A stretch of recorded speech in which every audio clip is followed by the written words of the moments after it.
Before we continue, remember where Part 1 left us. The Mercurio arriving in Veracruz with 88 dead men, families torn apart in seconds, dawn raids ripping through neighborhoods, and deportation transports turning into ovens on wheels. Welcome back to Backbone History, where every history has a backbone story. And before we go deeper, make sure you subscribe, because what you're about to hear reveals the part of Operation Wetback that America tried the hardest to bury. And now, in Part 2, we move beyond the machinery into the part of the story America tried hardest to bury, the suffering inside those vehicles.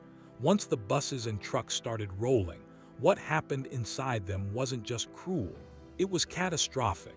Men fainted from heat and were trampled in aisles where no one had room to fall. Women collapsed from dehydration and lay on metal floors hot enough to burn through fabric. Children screamed for parents they couldn't reach through the crush of bodies. The air grew toxic, thick with sweat, vomit, and heat that pooled in unventilated metal shells. Some tore strips of cloth to wet with spit just to moisten their lips. Others prayed for unconsciousness because staying awake meant feeling everything. Guards pounded on metal walls to silence the cries, insisting panic would slow operations. And when buses or trucks broke down, as they often did, deportees were forced to march through desert heat with no water while officers rode beside them in shaded jeeps. Official reports labeled these tragedies transport complications or routine incidents, but eyewitnesses told the truth. Men collapsing face first into dirt, women staggering under the sun, elders gasping in cattle trucks never meant for humans. Across the Southwest, news traveled faster than the buses. People were dying. Yet the government refused to acknowledge even one death, not a name, not a number, not a single admission. Lives lost were buried in silence, rewritten as exhaustion, non-cooperation, or erased entirely. Meanwhile, the operation intensified. More raids, more transports, more fear. More families left with no idea where their loved ones had gone or if they were alive. By August, conditions were so brutal that even some Border Patrol agents began to protest, calling the operation unsafe and inhumane. Their warnings were ignored. Swing wasn't chasing compassion, he was chasing deterrence, and fear, suffering, and death were part of the message. And here's the darkest truth: the Mercurio wasn't an exception. It was a warning, a preview, because Part 2 uncovers the deaths never recorded, the families never reunited, the citizens swept away without a trace, and the grief that haunted communities for decades. Part 1 revealed the machinery. Part 2 reveals what that machinery did to the people trapped inside it. As the human toll of Operation Wetback intensified, the government didn't slow down. It simply changed tactics. Instead of improving conditions, it inflated the numbers. Newspapers printed triumphant headlines claiming record removals. But behind the scenes, the INS relied on exaggeration, duplication, and outright invention. People were counted when detained, counted again when transferred, and counted a third time when they reached a drop-off point.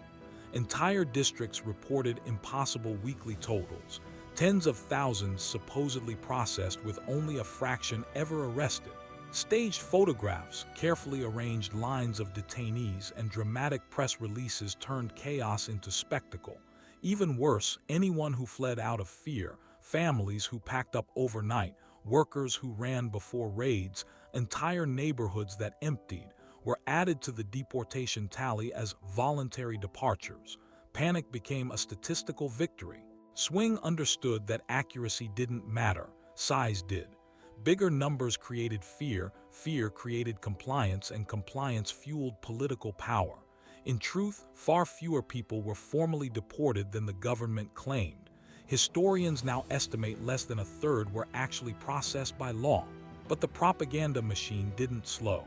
Agents struggled under impossible quotas, processing centers broke under pressure, and the terror inside communities grew. Inflated numbers didn't reflect success. They fueled more raids, more sweeps, and more suffering. And as the supposed million removals echoed across America, the country believed it was witnessing a historic triumph. while the reality was a carefully constructed illusion built on fear, manipulation, and human despair. What General Swing and Washington never anticipated was how quickly the American economy would begin collapsing under its own hypocrisy. For more than a decade, Mexican labor had silently powered the farms of California, Texas, Arizona, and the Imperial Valley, an essential workforce that kept millions of dollars of produce moving through the nation's food system. When Operation Wetback removed tens of thousands of workers within weeks, the impact was immediate and devastating.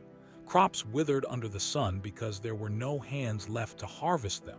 Cotton, sugar beets, tomatoes, and lettuce, entire fields worth fortunes, rotted untouched. Growers who publicly supported the operation panicked privately, calling senators in desperation, pleading for raids to slow or stop. Some even attempted to smuggle deported workers back into the country through back channels, offering bribes to labor contractors just to salvage their dying harvests. But the damage was already spreading. Packing plants slowed or shut down, railroad shipments halted, and grocery store prices began to rise, signaling a crisis far beyond the border states.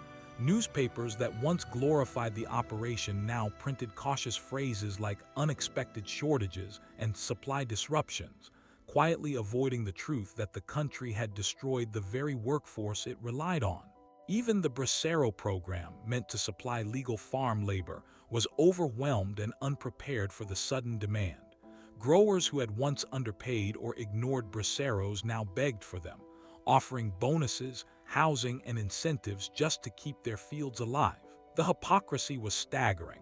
The same voices that demanded deportations now scrambled to replace the workers they had driven out. By the time Washington realized millions in produce were being lost weekly, the crisis was too deep to reverse. Operation Wetback wasn't just a deportation campaign. It was economic self-sabotage disguised as patriotism. And while farms across the Southwest collapsed, an even deeper damage spread beneath the surface. Trust was eroding, fear was rising, and Mexican-American communities were already bracing for the social trauma that would follow.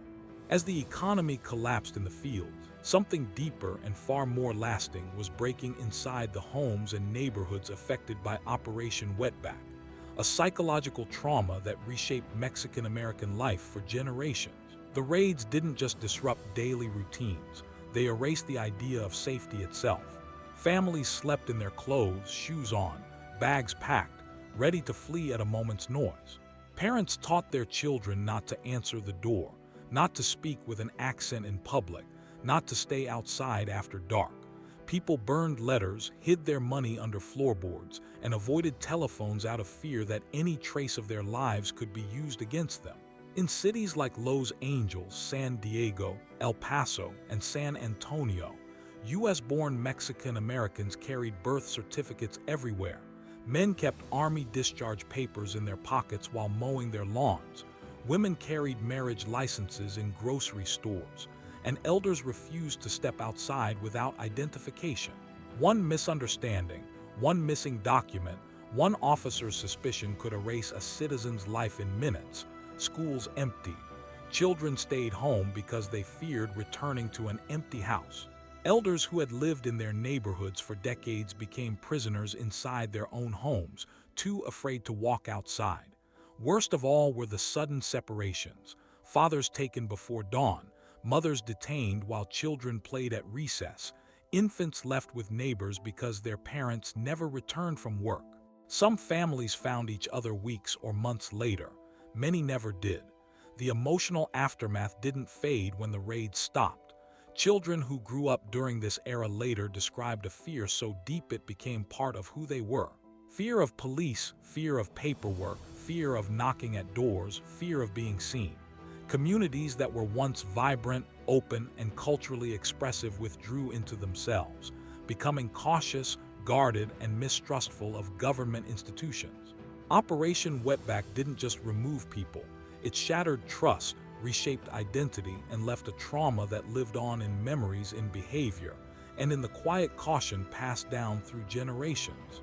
While communities across the Southwest were unraveling under fear, separation, and economic collapse, Washington erupted into celebration.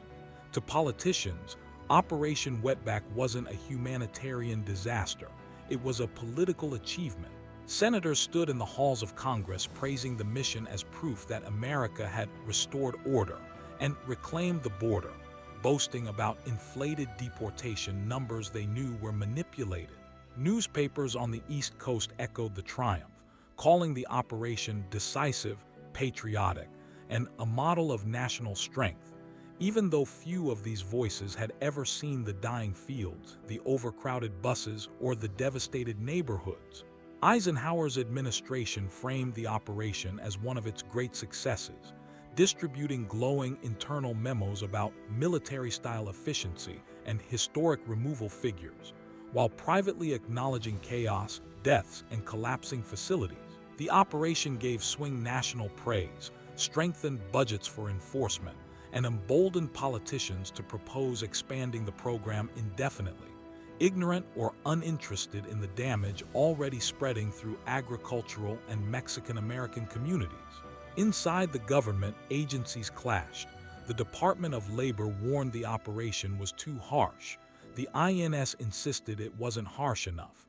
The Department of Agriculture panicked over labor shortages. And the Department of Justice pushed for intensified enforcement. Behind closed doors, officials fought to control the narrative while the truth drowned under patriotic speeches and manicured press releases. In the end, the greatest tragedy came after, not accountability but silence. The term Operation Wetback was quietly retired, files were buried or redacted, and the operation slipped into the margins of history. Politicians moved on to new slogans, new crises, new victories, leaving devastated communities to rebuild trust alone. Today, few Americans know the story, fewer grasp what truly happened, and yet the political legacy remains, echoing in modern immigration debates, in mass deportation promises, and in the recycled rhetoric that still treats fear as policy. With this legacy established, we now turn to the final chapter, the shadow the operation cast over the next 70 years. When Operation Wetback finally faded out in late 1954, there was no announcement, no apology, no acknowledgement, just a slow retreat into silence, as if the raids, the suffering, and the deaths had never happened. But ending the raids didn't end the damage. It only marked the beginning of their long shadow. The United States entered the late 1950s pretending the problem was solved, clinging to inflated numbers and the illusion of control, while the real consequences continued shaping immigration law, border enforcement, and national psychology for generations. Mexican-American communities carried the trauma forward, parents teaching children to keep papers closed, elders never fully trusting officials again, families fearing that citizenship or service could still be stripped away. Meanwhile, politicians who celebrated swing's success quietly turned the operation into a blueprint. They pointed to 1954 as proof that mass removals could work, ignoring the manipulation behind the numbers and the suffering beneath them. Through the 1970s and 1980s, the rhetoric resurfaced under new names: workplace raids, deterrence, zero tolerance, updated phrases built on the same logic: fear as enforcement, numbers as weapons.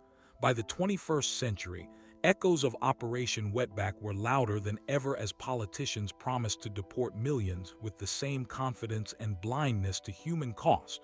The operation was barely taught in classrooms, often reduced to a footnote or softened out of discomfort, leaving new generations unaware of one of the largest mass deportation campaigns in American history. Yet its legacy lived on, in distrust between communities and law enforcement, in parents still advising children to carry documents, and in the political slogans repeated decade after decade. Operation Wetback's true impact wasn't only in the bodies lost or the families broken. It was in the cycle it created, a cycle America has repeated because it has never fully confronted the truth. And that is why this story still matters, not to assign guilt, but to see the pattern clearly enough to finally break it. Because behind every policy are families, behind every statistic are human lives, and behind every headline is a cost that never simply disappears. Thank you for watching this video. Subscribe to Backbone History for deeper, untold stories, because every moment in history has a backbone.